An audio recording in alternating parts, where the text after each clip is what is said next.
Hello everyone, Kherny here with the next Rift mini-series for you. This one's going to be focusing on the Warrior Beastmaster spec. That's the spec I'll be using. 32 Beastmaster, 2 Tempest for a little bit of range, and 8 Warlord. Now, as for the UI, with the abilities that I currently have, I'll start at the top of the screen. The far left one, the tiny little one, is my interrupt ability, Neck Punch, 8-second cooldown. That'll be visible when it's available to use, melee range. The one next to that, the large red icon, is Command to Attack, and that's a 2-minute cooldown. 30 seconds, all members of the party or raid will get their attack power and spell power increased by 15%, so that's quite good.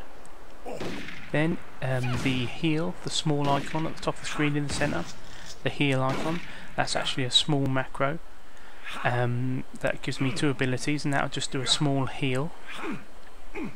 The actual macro, Command to Recover, gives you a benefit to any healing that you do, and then the Guardianship will do a small heal. So when that's available, that'll be at the top of the screen. Then to the right of that is Snare. Snare's got a 10-second cooldown, and snares the enemy for 10 seconds, 20 meters range. Now moving down the screen, above my health and hit points at the bottom of the screen, you can see a small green icon there, and that's Primal Heal. That'll appear. I think I've set that. Actually, I'll check.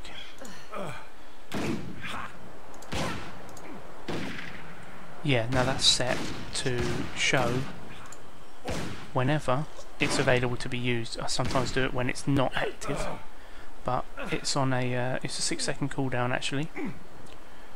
Actually, I could probably macro that into a yeah, I could probably macro that into my attack macro. I'll think about that before I start the actual war fronts. Then to the right, let's get a target. Above where the cat is targeted, you'll see 2 icons. Now they're quite important for the Beastmaster. Basically, there's 2 very important debuffs that I want to keep an eye on. First one's Spotter's Call, which causes the enemy to take an additional 175 physical damage when hit, and each attacker may trigger this once every 3 seconds, and that lasts for 30 seconds, so that's quite a good one to apply. And that will appear like so.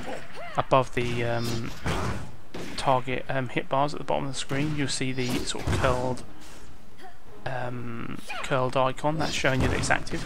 Now I've made that quite large as well on the right middle of the screen, because I'll be needing to keep an eye on that when that's available and active.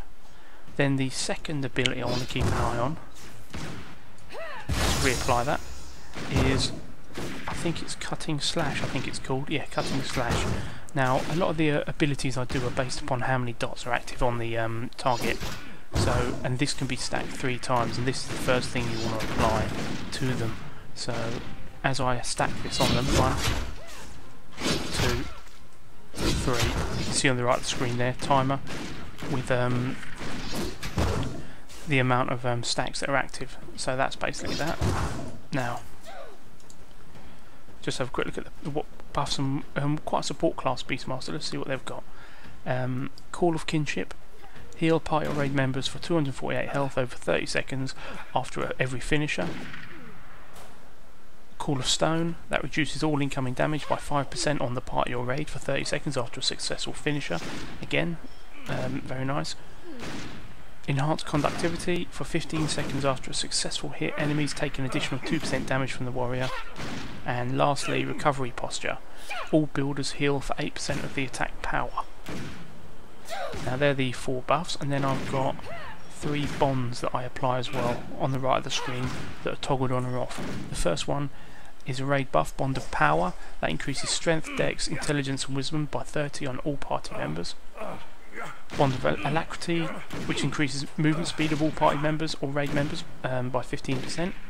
And lastly, Bond of Shelter, which increases the armour by 399 and resistances by 27 on all party or raid members. So it's quite bard-like, this warrior, except it's a lot of the abilities they have are applied in melee. Now lastly, I do have a heal that I can apply down there. Oh, actually, I did mention that earlier. That's actually available at the top of the screen, but that's I'll be using that as well. So that's basically how I've set up the Beastmaster at the moment. Now I'll be trying him out in a few battlegrounds.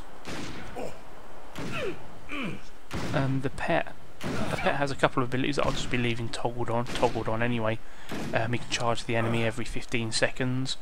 He has a dot that he applies and an attack. Right, so that's basically everything you need to know there about how to set it up.